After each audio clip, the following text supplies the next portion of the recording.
Ethan Cole was a man who never quite fit in. In the small mountain town of Vermont, he was known for his quiet voice, strong hands, and wide shoulders that could fill any doorway. People often noticed his size before his kindness. He didn't mean to look intimidating, but wherever he went, conversations softened. Eyes shifted and whispers followed. "That's Ethan the giant from the woodshop," people would say, as if his height and strength were something unnatural. But behind that rugged frame lived a heart that longed for peace, belonging, and love. He ran a small workshop near the edge of town where he built furniture from reclaimed wood. Every morning, the sound of sanding and hammering echoed softly through the valley. He loved shaping rough timber into something beautiful, strong, yet gentle, much like the man he was. His shop was filled with the smell of pine and varnish. And in the corner stood a small coffee pot that was always warm, even if no one came to share it. People respected Ethan, but few truly knew him. The men admired his skill, but kept their distance, unsure how to start a conversation with someone who looked more like a bear than a neighbor. The women, at first glance, seemed drawn to him, the broad shoulders, the deep voice, the calm confidence. But as soon as they got close, they found reasons to leave. They said he was too much, though they could never explain what that meant. Too tall, too quiet. Too kind, Ethan never asked. He just smiled and let them go. He had tried dating in the past. Each time began with curiosity and ended with silence. One woman once told him, "You don't know your own size, Ethan. It's overwhelming." That word, overwhelming, echoed in his mind for years. He learned to stay guarded, to keep his emotions tucked away behind calm nods and polite smiles. Deep down, he believed maybe he wasn't meant to be understood. Maybe he was built for solitude, for working with his hands instead of opening his heart. Every evening after closing his workshop, Ethan would walk home through the quiet streets, hands buried in his coat pockets. He'd stop by the same bakery, buy a loaf of bread, and greet Mrs. Porter, the elderly woman who always smiled at him. "You work too hard, Ethan," she would say. He'd chuckle in reply, "Someone has to keep the wood in line." She liked that answer. It was the only part of his day that felt warm. His house sat by the forest, small but sturdy. Inside, the shelves were filled with books about design, carpentry, and poetry. He didn't tell anyone he liked poetry, didn't fit the image people had of him. But on quiet nights, he would sit by the window reading words about love and loss, imagining what it must feel like to have someone who saw beyond what others saw. He wasn't lonely out of choice. He was lonely because people never stayed long enough to know who he really was. In a world that judged by appearances, Ethan's kindness was hidden behind his size, his gentleness mistaken for power. Sometimes he'd catch his reflection in the workshop window and sigh. "You're not that scary," he'd muttered to himself. But maybe he was to those who only looked at the surface. Still, he never let bitterness grow. He found comfort in his work. Every table, every chair carried a piece of his heart. He carved hope into the wood grain as if shaping beauty could fill the quiet spaces inside him. The children who played nearby often stopped to watch him work. He'd smile, hand him a small toy he'd made from leftover wood, and their laughter would echo down the street. That sound reminded him why he still believed in kindness, even when kindness wasn't returned. Then one cold afternoon, as snow began to fall outside his workshop, Ethan sat sketching a new designer rocking chair for a client.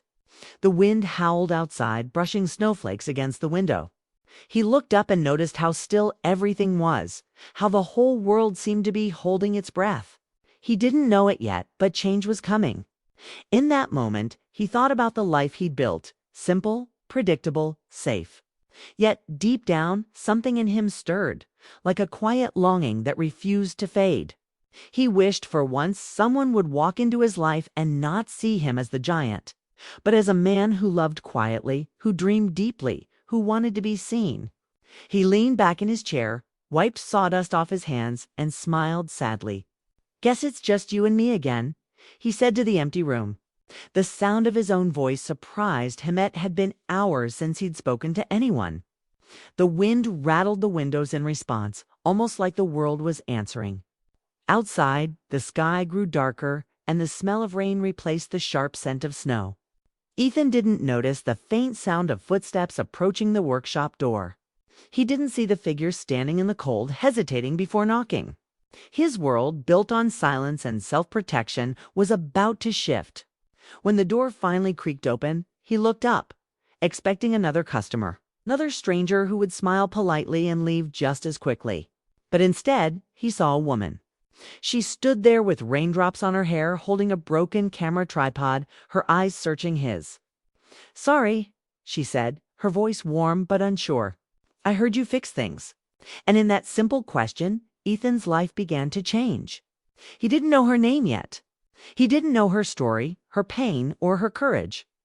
All he knew was that she wasn't afraid to stand in front of him. She didn't flinch. She didn't step back. For the first time in a long while, Ethan felt something unfamiliar hope. As the rain drummed softly on the roof and the smell of wet wood filled the air, he took the broken tripod from her hands and said quietly, "Yeah, I fix things." But what neither of them realized was that in time, she wouldn't just fix a tripod, she would help repair a heart that had been misunderstood for far too long. That night, long after she left, Ethan sat by the fire, staring at the door she'd walked through. Her voice still echoed in his mind, calm and real. He didn't know who she was, but for the first time in years, he found himself wishing someone would come back. Outside, the rain kept falling. Inside, the giant who everyone feared finally began to feel small in the best possible way. It was the start of something gentle, something true. And though he couldn't name it yet, it felt like the beginning of everything he'd been waiting for. The next morning, Vermont was covered in fog. The air was damp and the scent of pine and rain hung heavy. Ethan Cole opened his workshop early, brushing sawdust from his work table. He expected another quiet day, just him, the hum of his tools and the echo of thoughts he never said out loud. But around mid-morning, the small bell on the door chimed again. It was her. The woman from the storm. She stepped inside, smiling shyly. "I hope I'm not disturbing you," she said, holding the repaired tripod in her hands. "I just wanted to thank you. You fixed it perfectly." Ethan nodded, caught off guard. Most people would have just picked up their repair and left a note. But she came back, standing there in her worn brown jacket and faded jeans, eyes bright like she carried sunlight even on gray days. "I'm glad it worked," said. "I'm Claire," she offered. "Claire Matthews." He hesitated before replying, "Ethan." Her smile widened. "I know. The lady at the cafe said you're the man who can fix anything." He chuckled softly. "Not everything," he said, but there was warmth in his tone that surprised even him. From that day, Claire began stopping by more often. At first it was for small things, a chair with a loose leg, a cracked picture frame, a drawer that wouldn't close. But soon she started coming just to talk. She'd sit on a stool near the workbench, sipping coffee from a thermos. Watching him carve wood with steady hands, Claire had just moved to town after years of traveling for her photography job. She'd seen the world, busy cities, deserts, and quiet coasts, but lately she wanted peace. After a broken relationship in Chicago, she had sworn off romance. Yet something about Ethan's quiet presence felt different. He didn't try to impress her. He didn't talk too much or too little. He just listened. One afternoon, she watched him repair an old rocking chair and asked, "You're always so careful." "Why?" He looked up, his blue eyes thoughtful. "Because everything breaks easier than we think," he said. Wood, hearts, same rule. That answer stayed with her. Over the next few weeks, they fell into a rhythm. She brought him photographs to frame, and he showed her the hidden beauty in his craft. Their conversations were simple but meaningful. She told him about the mountains she climbed for the perfect shot, the loneliness of hotel rooms, the silence after a love that didn't last. He told her about the town, his mother's recipes, and how he once tried to build a boat that sank before it touched the lake. They laughed easily, the kind of laughter that makes strangers feel like old friends. And slowly, without realizing it, they started healing each other's quiet wounds. But beneath the calm moments, Ethan's old fear lingered.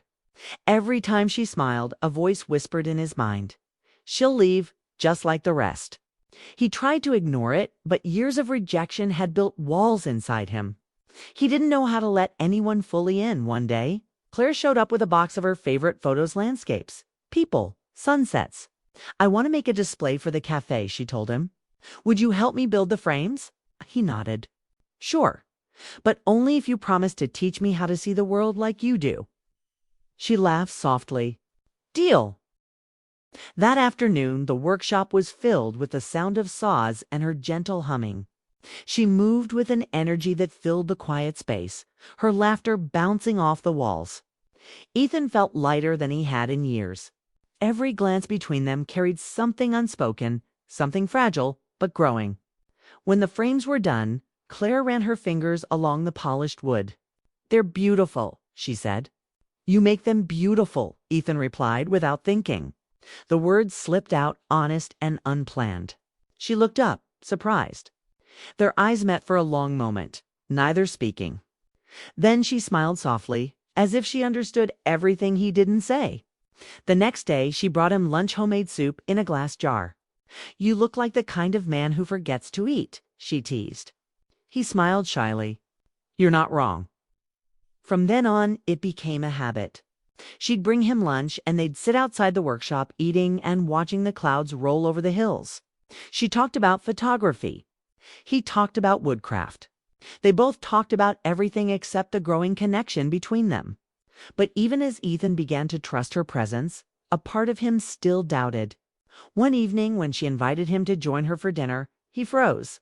It was the first time anyone had asked him something like that in years. "Dinner," he repeated, unsure.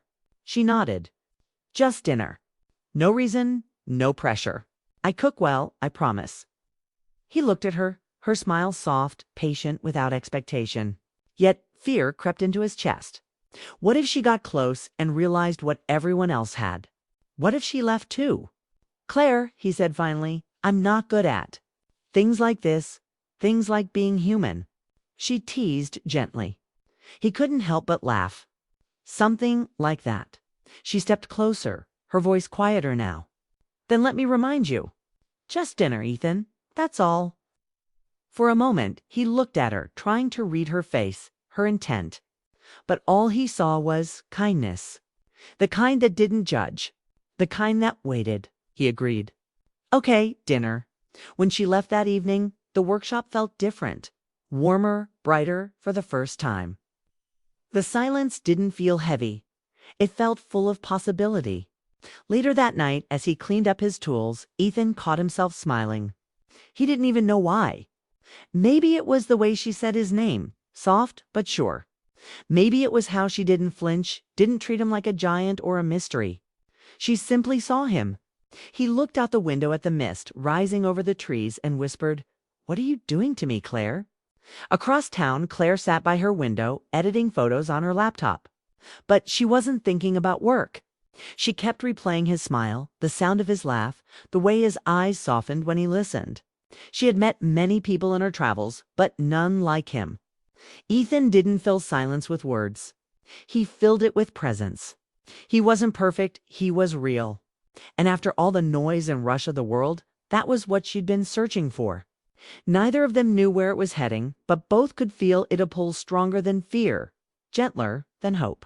And as night settled over Vermont, two hearts that had been wandering in different kinds of loneliness found themselves thinking of the same thing, each other. What began with a broken tripod was quietly turning into something neither of them expected, a story worth fixing. Piece by piece, just like everything else Ethan touched. The night was cold, and rain tapped softly on the windshield of Ethan's old truck. He sat parked outside Claire's small cottage, hands gripping the steering wheel, heart heavy with uncertainty. The invitation had sounded simple. Come for dinner. But for him, it wasn't simple at all. It had been years since anyone had asked him into their world like that.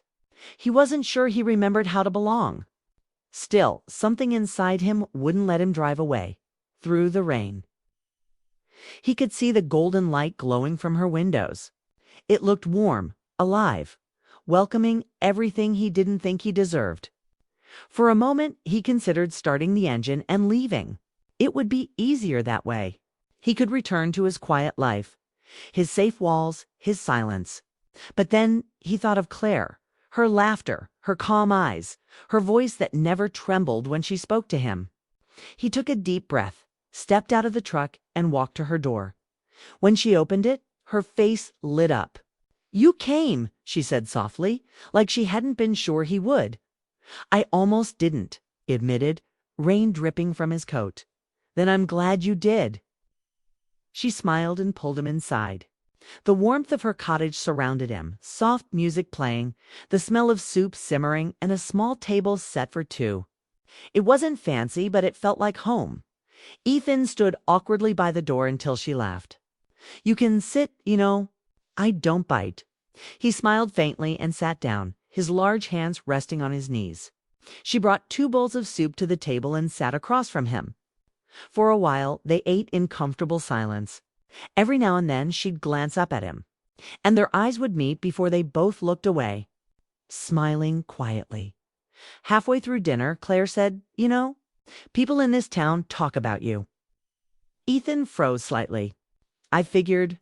They say you keep to yourself, that you're too quiet, too strong, too big." She paused, watching his expression. "But they don't know the man who fixes broken things without being asked. They don't see the care in what you build." He stared at his bowl, not sure how to respond. Compliments were rare for him. "People see what they want," he said. "They don't stay long enough to see the rest." Claire leaned forward, her tones softer. "Then they've been looking with the wrong eyes." For a moment he couldn't speak. No one had ever defended him before. He'd grown used to being misunderstood. He wanted to thank her, but his throat felt tight. After dinner, they washed dishes together. Claire hummed quietly as she rinsed the plates, and Ethan dried them, careful not to break the delicate glass. The simple act felt intimate, not romantic in a loud way, but gentle, natural, real. When they finished, she leaned against the counter and looked at him. "You're quiet tonight," she said. He met her gaze, unsure how to hide what he was feeling. "I'm just not used to this," he said slowly. "Being around someone who doesn't." "Pull away, squaw." She tilted her head. "Pull away from what?" "From me." His voice was low, steady, but full of old pain. "People think I'm too much. Too tall, too serious, too everything. I've heard it all." Claire's eyes softened. "Ethan, size doesn't scare me. Arrogance does. Anger does. Cruelty does. But kindness?" She shook her head gently. "That's never too much." Her words hit deeper than she knew. Ethan wanted to believe her, but the fear in him was stubborn. He had spent too long expecting disappointment. "You don't know me well enough to say that," he said quietly. "Maybe," she said, stepping closer. "But I know enough to see your heart." He looked at her, surprised by the certainty in her eyes. The air between them felt charged, not heavy, just full of truth. For a long moment, neither spoke. The sound of the rain outside filled the silence. Then she smiled, breaking the tension. "You think too much, Ethan Cole?" He exhaled a quiet laugh. "Old habit? Well, maybe it's time to unlearn it." She took a step back, handing him a cup of tea. "Drink? It helps." He took it, their fingers brushing for a second. The touch was small, but it felt like a spark. He didn't pull away this time. Neither did she. They sat near the fire afterward, the glow flickering across the room. Claire talked about her travels, the desserts, the cities, the way the world looked through her camera lens. Ethan listened, fascinated. She spoke with such life, such warmth. It made him forget the loneliness that used to fill his nights. When she paused, he finally spoke. "Why did you move here? You could have lived anywhere." She looked into the fire, her voice quiet now. "Because I got tired of chasing things that never stayed. I wanted peace. I wanted real." He nodded slowly. "I understand that." Their eyes met again, and this time neither looked away. The space between them seemed to disappear. For a moment, Ethan forgot the walls he'd built. He just saw her and the way she looked at him, not with fear, not with judgment, but with something like recognition. But then, as the rain grew louder, The old fear returned. What if this was temporary? What if she woke up one day and realized he wasn't the man she thought he was? What if she left too? He stood suddenly, setting his cup down. "I should go," he said. Claire looked surprised. "It's pouring outside. I'll be fine." He reached for his coat. She stepped closer, searching his face. "Ethan, what are you running from?" He didn't answer right away. Then, with quiet honesty, he said, "I've lost enough people to know how it ends. I'd rather leave before I have to watch someone else walk away." For a second, she didn't move. Then she said softly, "Maybe you keep losing people because you walk away first." He froze. Her words hit like lightning sharp. True, impossible to ignore. She sighed and touched his arm gently. "You don't scare me, Ethan. Not your size, not your silence. You've built a life where everything fits except love. Maybe it's time to make room for that too." He looked down at her hand on his arm, small, steady, fearless. For the first time, he didn't know what to do. He'd built his life around being careful, but her presence made careful feel lonely. The thunder rolled outside, and Claire smiled faintly. "You can leave if you want, but maybe you could stay for one more cup of tea." Ethan hesitated. His heart said stay. His fear said run. But then he saw the quiet hope in her eyes, and something inside him shifted. He hung his coat back on the hook and sat down. "One more cup," he said. Claire smiled softly, pouring the tea. Good choice. They didn't talk much after that. They didn't need to. The silence was no longer empty. It was filled with something gentle. Something real. And that night, as rain whispered against the windows, Ethan realized this was what he'd been missing all along. Someone who didn't see his size or strength as something to fear, but as something to understand. Someone who stayed. Spring came slowly to Vermont. The snow melted off the mountains. The rivers began to sing again, and life returned to the quiet town. In Ethan's workshop, sunlight now filled every corner. The same space that had once felt empty was now alive. Laughter sometimes echoed there, and the smell of coffee often mixed with sawdust.